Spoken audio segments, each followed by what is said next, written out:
Hello friends, সায়েন্সের আরেকটি নতুন ভিডিওতে তোমাদের সকলকে স্বাগত জানাই।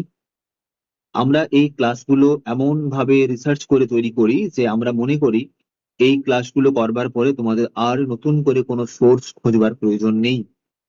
তো এই ক্লাসটি তোমরা শেষ অবধি দেখো। আজকের আলোচ্য বিষয় হচ্ছে ভিটামিন। এই ভিটামিন টপিকটি শুধুমাত্র আপার প্রাইমারি টেট নয়, আপকামিং যে কোনো পরীক্ষার জন্যই অত্যন্ত গুরুত্বপূর্ণ। ফলে এই পুরো ক্লাসটি তোমরা শেষ অবধি দেখো, আমার সাথে থাকো, এই আশা রাখবো। তো চলো শুরু করা যাক। ভিটামিন। ভিটামিন কি? ভিটামিন হলো এক প্রকার জৈব পরিবেশক, অর্থাৎ অর্গানিক কম্পাউন্ড। অর্গানিক কম্পাউন্ড কেন বলছি? তার কারণ এই ধরনের সাবস্টেন্স শুধুমাত্র আমরা আমাদের উদ্ভিদ বা প্রাণীর দেহ থেকে পেয়ে থাকি, অর্গানিক সাবস্টেন্স থেকে পেয়ে থাকি, অর্গানিক বডি থেকে পেয়ে থাকি। তাই জন্য এদেরকে আমরা বলবো অর্গানিক কম্পাউন্ড।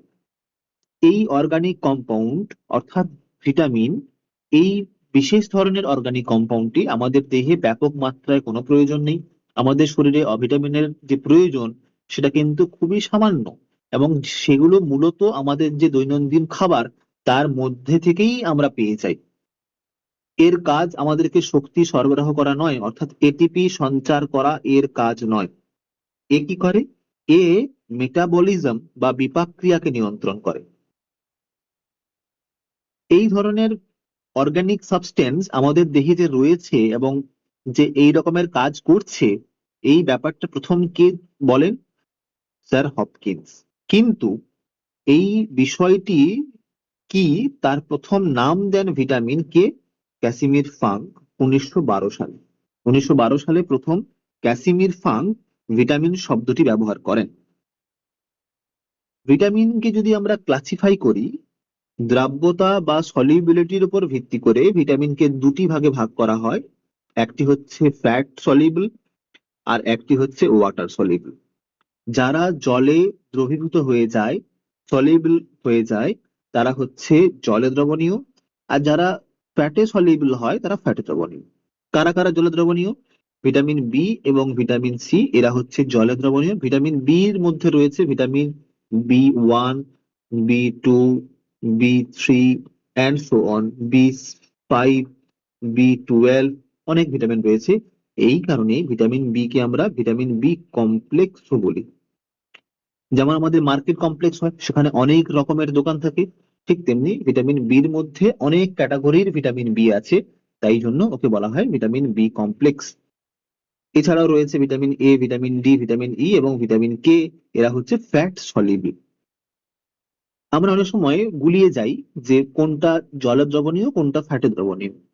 তাই জন্য আমরা একটা ছোট্ট গল্প মনে রাখতে পারি যে জল যদি তুমি বহুদিন রেখে দাও তাহলে তাতে কোনো সমস্যা হয় না। বহুদিন একটা পাত্রে তুমি জল রেখে দিলে তাতে কোনো সমস্যা নেই, জলটা জলের মতনই থাকে, যদি সেখানে কোনো অশুদ্ধি না মিশে থাকে। জল হচ্ছে ভালো ছেলে, WBC। কিন্তু ফ্যাট, ধরো সেটা দুধ হতে পারে বা ঘি হতে পারে, যেখানে ফ্যাট রয়েছে, সেটা সেটা যদি তুমি বহুদিন একইভাবে রেখে দাও তাহলে দেখবে সেখানে অনেক পোকামাকড় তৈরি হয়েছে, জন্মেছে, সেখান থেকে অনেক দুর্গন্ধ বেরোচ্ছে। তাহলে ফ্যাট ভালো ছেলে নয়। ফ্যাট কি করে? ফ্যাট পোকামাকড়ের জন্ম দেয়, কীড়ার জন্ম দেয়, কীড়া। তাহলে তুমি ফ্যাট মানে মনে রাখবে কীড়া, KEDA। K for vitamin K, E for vitamin E, D for vitamin D, A for vitamin A. সব কটা এখানে চলে আসবে। এই হলো আমাদের দুটি ভাগ ভিটামিনের। ভিটামিন একটা যারা জলে দ্রবণীয়, আর একটা যারা ফ্যাটে দ্রবণীয়। এবার আমরা প্রতিটা ভিটামিনকে আরো ভালো করে জানবো, বুঝবো। তাদের রাসায়নিক নাম কি, তাদের প্রধান উৎস কি, এবং তাদের অভাবে কি কি রোগ হয়ে থাকে। তো চলো দেখা যাক। প্রথম, ভিটামিন এ। ভিটামিন এর নাম হচ্ছে রেটিনল। রাসায়নিক নাম রেটিনল। এটি মূলত গাজর, কড লিভার অয়েল, পালং শাক, এগুলো থেকে আমরা পেয়ে থাকি। ভিটামিন এর অভাবে রাতকানা বা নাইট ব্লাইন্ডনেস রোগ হয়। ঠিক আছে, রাতে আমরা ভালো করে দেখতে পাই না। আর চোখ শুকিয়ে যাওয়া অর্থাৎ জিরোপথ্যালমিয়া, এটাও কিন্তু আমরা ভিটামিন এর অভাবেই দেখতে পাই। Vitamin B 1। ভিটামিন বি 1 এর রাসায়নিক নাম হচ্ছে থিয়ামিন। এটি মূলত ঢেকি ছাটা চাল বা বাদাম, এই ধরনের খাবার থেকে আমরা পেয়ে থাকি। এর অভাবে কিন্তু বেরি বেরি রোগ হয়। ভিটামিন বি টুর রাসায়নিক নাম হচ্ছে রাইবোফ্লাভিন। এটি দুধ, ডিম, যকৃৎ এইগুলো থেকে মূলত আমরা পেয়ে থাকি। যে মেটে খাই আমরা সেখান থেকে পেয়ে থাকি। এর অভাবে স্টোমাটাইটিস, যা কিনা মুখে এবং ঠোঁটে ঘায়ের লক্ষণকে প্রকাশ করে, এবং গ্লসাইটিস নামক একটি রোগ হয়ে থাকে। এই রোগগুলি থেকে পরীক্ষাতে বহুবার প্রশ্ন এসেছে, এগুলি আমাকে ভালো করে মনে রাখতে হবে। ভিটামিন বি থ্রি, আমি একটু আগে বললাম যে ভিটামিন বি এর মধ্যে অনেক ভিটামিন রয়েছে, তেমন একটি ভিটামিন হচ্ছে vitamin B three. Vitamin B থ্রির রাসায়নিক নাম হচ্ছে নিয়াসিন, যাকে আমরা নিকোটিনিক অ্যাসিডও বলি। এটির মূল উৎস হচ্ছে মাংস, চীনাবাদাম এইসব। এর অভাবে পেলেগ্রা রোগ হয়। আমরা প্রত্যেকে জানি পেলেগ্রা রোগে কি হয়। পেলেগ্রা রোগ হয়ে থাকে, পেট ফুলে যেতে পারে, ঠিক আছে, অস্বাভাবিক দেহ আমরা দেখতে পাই, তো সেই পেলেগ্রা রোগ হয়ে থাকে ভিটামিন বি থ্রির অভাবে। ভিটামিন বি ফাইভ, যার রাসায়নিক নাম হচ্ছে প্যান্টোথেনিক অ্যাসিড, এটি মূলত মাংস, দুধ, টমেটো এই ধরনের খাবার থেকে পেয়ে থাকি। আর এর অভাবে যে রোগ হয় সেটা হচ্ছে প্যারাস্থেসিয়া। ভিটামিন বি সিক্স, এর রাসায়নিক নাম হচ্ছে পাইরিডক্সিন।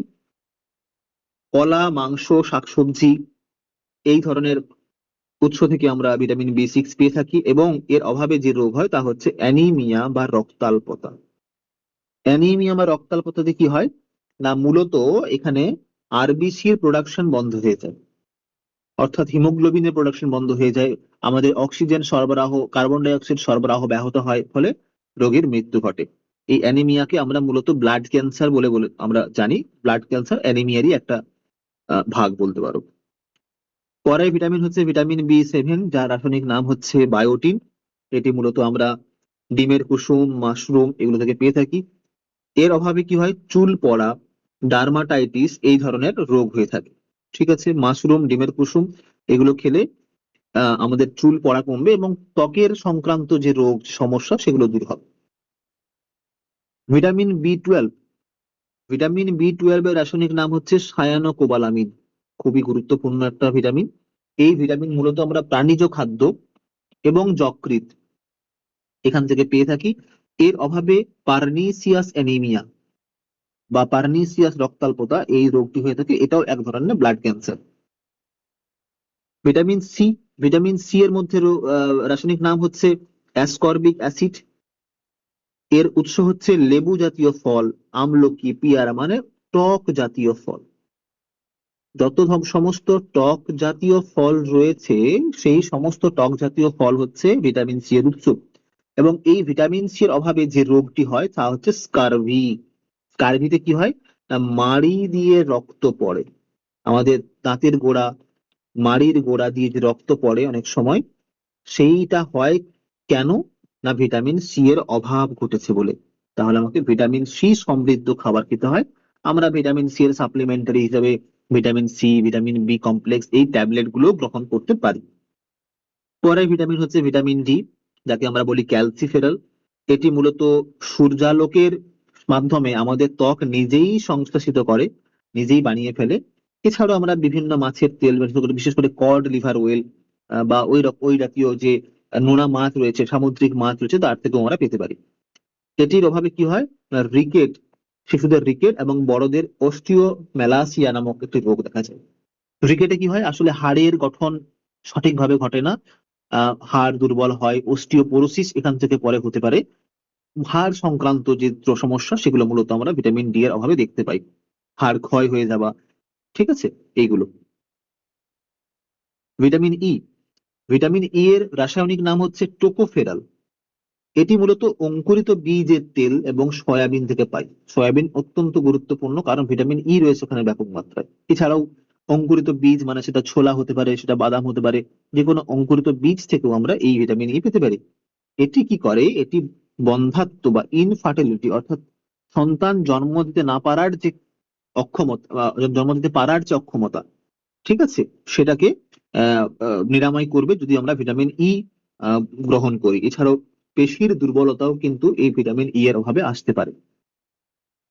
পরে ভিটামিন ভিটামিন কে, খুবই গুরুত্বপূর্ণ। ভিটামিন কে মূলত রক্ত তঞ্চনে ব্যাঘাত ঘটায়। ঠিক আছে, রক্ত তঞ্চন হতে অভাব হলে রক্ত তঞ্চন দেরি করে হয়, অনেক দেরি করে কোথাও কেটে গেলে সেই রক্ত জমাট বাঁধে, সেখান থেকে রক্ত পড়া বন্ধ হয় অনেক দেরিতে। এর রাসায়নিক নাম হচ্ছে ফাইলোকুইনোন, এবং এটি আমরা বাঁধাকপি, পালং শাক, টমেটো, শীতকালীন খাবারে এটিকে মূলত আমরা বেশি করে পেয়ে থাকি। কিছু গুরুত্বপূর্ণ কথা, এই আগের গুলো হচ্ছে সমস্ত ভিটামিন যা যা আমরা পড়লাম, বি, সি এবং কিডা, কে, ই, ডি আর এ, এই সমস্ত ভিটামিনের আমরা রাসায়নিক নাম এবং তার অভাব জনিত রোগ আমরা জানলাম। কিছু গুরুত্বপূর্ণ কথা রয়েছে যেগুলো পরীক্ষাতে ফিরে ফিরে আসে, সেগুলো আমরা এখন বুঝে নেব। যেমন হচ্ছে কোবাল্ট যুক্ত ভিটামিন, কোবাল্ট রয়েছে এমন একটা ভিটামিন কি? এমন একটা ভিটামিন হচ্ছে ভিটামিন বি 12। কোবাল্ট যুক্ত ভিটামিন, যাকে আমরা সায়ানোকোবালামিন বলে জানলাম, সেই ভিটামিন বি 12 কোবাল্ট রয়েছে। এই কোবাল্ট মূলত হিমোগ্লোবিন তৈরিতে সাহায্য করে, এই জন্য কোবাল্টের অভাবে হিমোগ্লোবিন তৈরি হয় না, আর তাই জন্যই আমাদের অ্যানিমিয়া দেখতে পাওয়া যায়।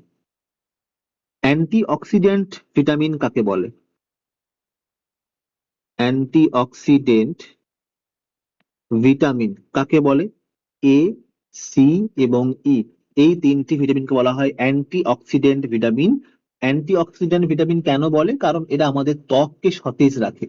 যে সমস্ত খাবার, যে সমস্ত ভিটামিন আমাদের ত্বককে সতেজ রাখে তাদের তাদের আমরা বলি অ্যান্টিঅক্সিডেন্ট ভিটামিন। ক্লিয়ার? এছাড়াও আরো গুরুত্বপূর্ণ কিছু কথা, যেমন হচ্ছে তাপে নষ্ট হয়ে যায় এমন একটি ভিটামিন, তাপ দিলে নষ্ট হয়। যেমন ধরো খাবার রান্না করছি, ভিটামিন রয়েছে এমন একটা খাবার আমি রান্না করলাম এবং সেই ভিটামিনের কার্যকারিতা নষ্ট হয়ে গেল, কারণ সেখানে আমি তাপ দিচ্ছি। তো সেই তাপে নষ্ট হয় হয় এমন একটি ভিটামিন হচ্ছে ভিটামিন সি। খুবই গুরুত্বপূর্ণ ভিটামিন সি। এছাড়াও আমাদের হরমোন হিসেবে কাজ করে কোন ভিটামিন যদি জানতে চাই? হরমোন, ভিটামিন কিন্তু হরমোন নয়, কিন্তু হরমোন হিসেবে কাজ করে কে? Vitamin K. ভিটামিন কে হরমোনের কাজ করে, এটাকে আমরা দেখলাম একটু আগে যে রক্ত তঞ্চনেও সাহায্য করে। আচ্ছা, রক্ত জমাট বাঁধতে সাহায্য করে ভিটামিন কে আমরা জানি। আচ্ছা, মূত্রের মাধ্যমে দেহ থেকে বেরিয়ে যায় কোন ভিটামিন? অতিরিক্ত মূত্রের ফলে দেহ থেকে কিছু কিছু ভিটামিন যারা বাইরে চলে যেতে পারে, তাহলে মূত্রের মাধ্যমে নির্গত হয় কোন কোন vitamin? Vitamin C plus vitamin B. Vitamin B এবং ভিটামিন সি এরা মূত্রের মাধ্যমে বেরিয়ে যায়। তার কারণটা কি? তার কারণটা হচ্ছে এরা জলে দ্রবণীয়। আমরা একটু দেখলাম যে WBC, ওয়াটারে কারা দ্রবণীয়? বি এবং সি। তাই যেহেতু যারা তারা জলে মিশে যেতে পারে, তাহলে মূত্রের যে জল সেই জলের মধ্যে মিশে তারা বাইরে বেরিয়েও যেতে পারে। ওই জন্য মূত্রের মাধ্যমে নির্গত হয় ভিটামিন বি এবং ভিটামিন সি। ক্লিয়ার? এছাড়াও রয়েছে গোল্ডেন রাইস, খুব চর্চায় রয়েছে এখন গোল্ডেন রাইস। গোল্ডেন রাইসে কোন ধরনের ভিটামিন পাওয়া যায়? ভিটামিন এ, যা রাত কানা আটকাতে সাহায্য করে। ক্লিয়ার? আচ্ছা, আরো একটি গুরুত্বপূর্ণ কথা, বিউটি ভিটামিন। বিউটি ভিটামিন কাকে বলে? না, বিউটি ভিটামিন হচ্ছে ভিটামিন ই, কারণ এটি একটি অ্যান্টি অক্সিডেন্ট ভিটামিন। একটু আগে বললাম আমরা অ্যান্টি অক্সিডেন্ট ভিটামিন, ঠিক? তাহলে ভিটামিন ই কে বলা হবে বিউটি ভিটামিন। ক্লিয়ার? তো এই হচ্ছে আমাদের মোটামুটি ভিটামিন সংক্রান্ত কিছু তথ্য যা পরীক্ষাতে বারবার রিপিট হয়েছে।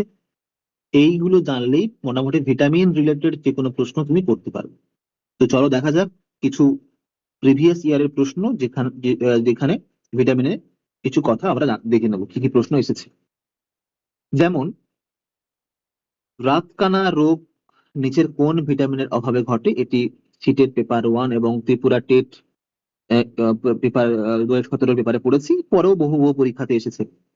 ভিটামিন এ, আমরা একটু আগে দেখলাম যে ভিটামিন এর অভাবে রাতকানা বা নাইট ব্লাইন্ডনেস রোগ হয়ে থাকে, রাইট? পরে প্রশ্ন, স্কারভি রোগ কোন ভিটামিনের অভাবে হয়? আমরা দেখলাম একটু আগে ভিটামিন সি। এর জন্য আমরা কি বলি? মাড়ি দিয়ে রক্ত পড়ে, এবং এর জন্য আমরা টক জাতীয় ফল বেশি করে গ্রহণ করব। আবার WB প্রাইমারি টেট এবং সি টেটে এই প্রশ্ন এসেছে। পরে প্রশ্ন হচ্ছে নিচের কোন ভিটামিনটি জলে দ্রবণীয়? আমরা একটু দেখলাম যে WBC, তাহলে বি এবং সি, এখানে অপশন রয়েছে সি, তো সি ইজ দ্য কারেক্ট। মানব দেহে রক্ত জমাট বাঁধতে সাহায্য করে ভিটামিন কে, রক্ত দঞ্চনে সাহায্য করে। বেরিবেরি কোন রোগ বেরিবেরি রোগ কোন ভিটামিনের অভাবে ঘটে? অবশ্যই আমরা দেখলাম যে বেরিবেরি রোগ সেটা ভিটামিন B1 এর অভাবে ঘটে, যাকে আমরা থিয়ামিন বলি। থিয়ামিন ও রাসায়নিক নাম। সূর্যালোকের উপস্থিতিতে মানবদেহের ত্বকে কোন ভিটামিন সংশ্লেষিত হয়? সকলেই জানে ভিটামিন ডি। রিকেট রোগ সাধারণত শিশুদের মধ্যে দেখা যায়, এটি কোন ভিটামিনের অভাবে ঘটে? Vitamin D. রিকেট দেখলাম একটু আগেই আমরা যে ভিটামিন ডি, হাড়ের ক্ষয় হয়, হাড়ের গঠন সঠিকভাবে ঘটে না ভিটামিন ডি এর অভাবে। আমলকি, লেবু, পেয়ারা প্রচুর পরিমাণে কোন ভিটামিনে থাকে? পেয়ারায় প্রচুর পরিমাণে কোন ভিটামিন থাকে? আমরা একটু দেখলাম যে এটা কার উৎস, এগুলো হচ্ছে ভিটামিন সি এর উৎস, টক জাতীয় ফল। বারবার একই প্রশ্ন রিপিট হচ্ছে। ভিটামিন B12 এ কোন ধাতু থাকে? আমি একটু আগে লেখালাম কোবাল্ট। কোবাল্ট হচ্ছে থাকে এমন একটি ধাতু হচ্ছে ভিটামিন B12। নিচের কোনটি ফ্যাটে দ্রবণীয়? আমি আগে বললাম ফ্যাট ভালো লোক নয়, ভালো ছেলে নয়, তাই জন্য সে পোকামাকড়কে আকর্ষণ করে, কীড়া। ফ্যাট মানে কীড়া, কীড়া মানে কে। এখানে বলেছে ভিটামিন নয়, অর্থাৎ কীড়া হবে না কোন অপশনটি? তাহলে কে তো এখানে নেই, এ আছে, তাহলে এ হবে না, ডি হবে না, ই আছে, হবে না, তাহলে option B is the correct. আর আমরা এমনিও জানি যে বি মানে হচ্ছে WBC, ওয়াটারে সলিউবল, বি হচ্ছে জলে দ্রবণীয়, রাইট? তো বি ইজ দ্য কারেক্ট। এই নয়টা ভালো করে খেয়াল করো, নয় থেকেই ভুল হয় পরীক্ষাতে। পরের প্রশ্ন হচ্ছে কোন ভিটামিনকে অ্যান্টি স্টেরিলিটি বা বন্ধ্যাত্ব প্রতিরোধী ভিটামিন বলে? আমরা একটু দেখলাম যে সন্তান জন্ম দেওয়ার যে অক্ষমতা সেটা কোন ভিটামিনের কারণে ঘটে থাকে? না vitamin E. Vitamin E is the correct answer. Cyanocobalamin কোন ভিটামিনের রাসায়নিক নাম? আমরা দেখলাম ভিটামিন B12, এটি ভিটামিন বি কমপ্লেক্সের অন্তর্গত একটি ভিটামিন সায়ানোকোবালামিন। তো এই মোটামুটি কতগুলো প্রশ্ন আমরা দেখলাম। পুরো ক্লাসটা তোমরা শেষ অবধি দেখার জন্য তোমাদেরকে ধন্যবাদ। তোমরা দেখবে এর পরবর্তীতে আমরা যখন প্র্যাকটিস সেট দেব, ম্যাক্সিমাম প্রশ্ন প্রিভিয়াস ইয়ারের এই জায়গা থেকেই ঘুরে ফিরে এসেছে। তো thank you everyone. I hope তোমরা নেক্সট ক্লাসে আবার আমাদের সঙ্গে জুড়বে।